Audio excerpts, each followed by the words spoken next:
Olá, meu amigo, minha amiga, sejam bem-vindos ao nosso Portal do José, iniciando nosso primeiro encontro nesse domingo super especial, um domingo de eleições municipais em 51 cidades aqui no Brasil, que estão nos dando muitos sinais de coisas que estão acontecendo aqui no Brasil e de situações que podem acontecer. Será que tem alguém em especial que pode comemorar muito o resultado das eleições aqui no Brasil? Bom, nós temos aí vários crivos que deverão ser feitos a partir dos resultados. E logo mais à noite, às 8 horas, eu estarei com vocês aqui numa live fazendo uma avaliação dos resultados que já teremos às mãos naquele momento, para a gente apontar aqui algumas linhas, algumas interpretações de coisas que serão resultado dessas eleições. Antes de mais nada, antes de entrar aqui nos temas, quero convidar você, que está chegando agora no nosso portal ainda não é inscrito, para que, em primeiro lugar, você se inscreva aqui conosco e venha participar das nossas atividades. Conheça também os nossos outros vídeos. Se você gostar, compartilhe, recomende. E nunca se esqueça de dar o seu precioso joinha, o seu comentário. E, se puder, participe também do nosso chat aqui, que eu sempre abro antes de entrar no ar com vocês. E também venha para o nosso clube de membros. São formas que você tem de impulsionar, de ajudar o nosso portal a chegar a mais pessoas como você, tá legal? Você que é muito bem-vindo e muito bem-vindo. Bom, em relação aos temas de hoje, nós temos também muitas especulações e certamente nós veremos algumas interpretações que não têm uma sinceridade muito grande, porque elas vão tentar esconder algumas situações que estão batendo na cara da gente aí. Como, por exemplo, qualquer avaliação super positiva que o progressismo, as forças de esquerda, o humanismo, o pensamento racional, ele foi prevalente nessas eleições, será uma interpretação muito otimista e desfocada da realidade. O que nós estamos vendo aqui no Brasil é que pessoas como eu e você, nós ajudamos a barrar esse processo de destruição do nosso país, de enfraquecimento da nossa democracia, de ataque à nossa sanidade física e à nossa sanidade mental, mas isso não foi totalmente neutralizado, como não foi em parte nenhuma do mundo. Então, é um processo de luta permanente. E nesse processo de luta é sempre muito importante que as forças progressistas elas estejam sempre motivadas, elas estejam vendo que o caminho que está sendo tomado está um caminho correto. Isso sem perder de vista que nós estamos num planeta e que as coisas que acontecem no mundo, no ponto de vista da geopolítica, dos interesses das grandes potências, dos grandes grupos econômicos transnacionais, do que eles tentam fazer para manipular sociedades de países de desenvolvimento, isso tudo tem a ver conosco, não é por outra razão que eu fiz uma entrevista com o professor alemão Heinz Dietrich e fiz aqui uma entrevista que foi muito bacana, que está recebendo muitos comentários. Se você não assistiu, assista, vou colocar o link aí na descrição do nosso vídeo, porque quando a gente tem uma visão de pessoas que estão enxergando esse processo todo, a floresta toda, as coisas que estão acontecendo, a gente consegue identificar melhor a nossa árvore. Como é que essa árvore está plantada, em que terreno, quais são as forças que estão atuando sobre essa árvore. Então, é muito importante a gente não perder de vista que numa eleição como a que nós estamos tendo no Brasil hoje, ela não está distante dos discursos absolutamente plantados de fora para dentro em muitas décadas. Os candidatos progressistas hoje, eles não estão lutando contra uma criatura, um aventureiro que brotou do nada, não. Esse aventureiro, normalmente um grande vigarista, como nós temos hoje em algumas cidades disputando as eleições, eles vêm dentro de um contexto, de uma doutrinação permanente que sempre foi feita pelos veículos de comunicação, pelas escolas, pelas igrejas, por um conjunto de dados de informações que fazem com que o cidadão vá hoje para a urna, para a sessão eleitoral, não só querendo avaliar se um candidato A ou B, ele é o melhor administrador para a sua cidade. Porque isso seria a maravilha, né? Se todos nós fôssemos para as sessões eleitorais apenas motivados por uma reflexão racional. Olha, fulano de tal é melhor porque ele tem esse preparo, ele vai cuidar melhor da saúde, vai cuidar melhor da educação, ele é uma pessoa que tem uma visão de mundo mais moderna, uma visão de mundo mais adequada para resolver os nossos problemas, enfim. Mas isso acaba sendo apenas uma parcela residual para eleitores aqui no Brasil. Todos nós vamos para as urnas com as nossas cargas emocionais, religiosas, morais, os pensamentos que nós temos sobre sociedade, os nossos individualismos, os egoísmos, os nossos pontos positivos, os nossos desprendimentos, as nossas utopias. Então isso tudo é manifestado ali na sessão eleitoral. Então não dá para ignorar todas essas questões. A gente achar que as eleições municipais elas dizem respeito apenas às questões locais, a gente estará cometendo um erro de avaliação. E eu fico muito preocupado de já pressentir que algumas pessoas vão tentar enxergar que essas eleições para o campo do progressismo, do humanismo, enfim, da esquerda, elas foram muito positivas, porque elas não foram não, e não serão. A gente vai conversar logo mais, aí vocês me cobrem aí se os resultados surpreenderem a todos nós ao final da noite, né? Bom, eu quero aqui abordar com vocês também algumas curiosidades, tá?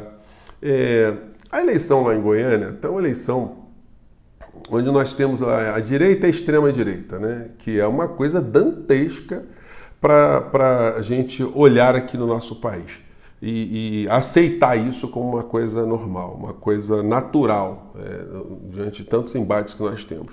Mas lá a direita atacou agora a extrema-direita. O Ronaldo Caiado, sobre o insuspeito, entre aspas, Gustavo Gayer, né?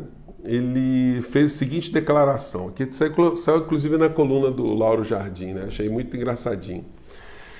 Saiba o que Caiado disse sobre a operação da Polícia Federal contra um aliado de Bolsonaro.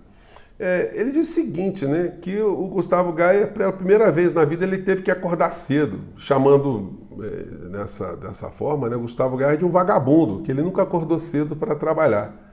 Então, isso é para a gente ver o nível de algumas coisas que estão acontecendo aqui no Brasil. E o Jornal Nacional, ontem, fazendo uma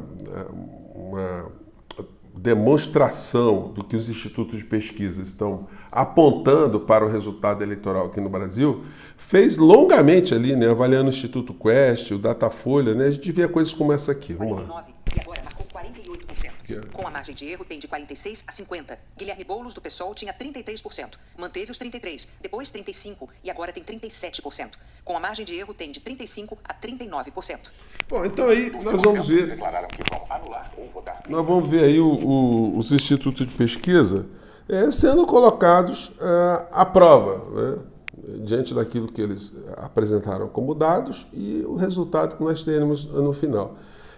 As cidades onde tem um empate técnico, então os institutos de pesquisa ali, eles vão dizer, olha, cravamos, né, que nós dizemos que estava tendo empate, podia ganhar um ou outro. Ou em algumas cidades tinha uma margem muito pequena, podia ganhar um ou outro. Então eles vão dizer que, olha, nos saímos bem nessa história. E se houver algum tipo de mudança em relação a esses números, vão dizer, olha, na reta final, os eleitores de tal cidade resolveram fazer isso por conta daquilo. Nós vamos ter esse tipo de explicação. Fato é que as pesquisas eleitorais, elas induzem mesmo o eleitor a votar. Isso aí não é por outra razão que em vários países no mundo as pesquisas eleitorais elas são impedidas de serem divulgadas com uma semana, 10 dias de antecedência, porque isso deixa ali o eleitor numa condição de escolher sem esse tipo de dado adicional na sua escolha. O que mostra, mais uma vez, que o processo de escolha de um candidato aqui no Brasil, e em outras partes do mundo também, né, não é meramente racional. Porque se fosse racional, independentemente do resultado da pesquisa, o cidadão iria lá e votaria no candidato dele, ponto, né? Mas isso não acontece, porque todos nós levamos, inclusive, esse tipo de informação na hora da eleição para escolher ali o nosso candidato. Então nós vamos ter muitas avaliações, nós estamos diante de um cenário que não pode ser desvinculado do cenário nacional e do cenário da América Latina e do cenário do planeta, das situações que interferem na formação moral, na formação educacional de um povo, a visão de mundo de um povo, porque se a gente achar que nós estamos aqui numa situação absolutamente isolada desses fatores todos, nós sempre cometeremos uma série de avaliações equivocadas. nós estamos no Brasil ainda com um retrocesso muito grande que veio de uma forma muito mais consolidada com a figura do inelegível, mas ele está presente ainda. Quando a gente olha para outras nações onde esse medo do comunismo, o banheiro unissex, ideologia de gênero, esse troço não faz parte de discussão política nenhuma, porque elas já foram dissolvidas diante da racionalidade. A gente tem que ver que nós estamos aqui no Brasil numa situação de muito atraso ainda. Não é por outra razão que na entrevista que eu fiz aqui com o professor Heinz Dietrich, deu para a gente avaliar que essa fase foi superada num país como o México, mas não foi superada num país como a Argentina, por exemplo, que deu uma marcha ré violenta em relação à extrema-direita. Isso dá para a gente uma série de ensinamentos. Por que um país que tem muitas características parecidas com o nosso conseguiu derrotar o neoliberalismo dessa forma que eu estou falando para vocês? O discurso em campanha que foi feito lá é um discurso contra o neoliberalismo, mostrando que o neoliberalismo ele aprofunda desigualdades sociais, que ele é nefasto para um povo. E eles conseguiram transferir para a sociedade esse tipo de pensamento, que elegeu 2/3 da Câmara e 2/3 do Senado. Por isso que eu fui para lá para estudar que fenômeno foi esse, conversar com as pessoas.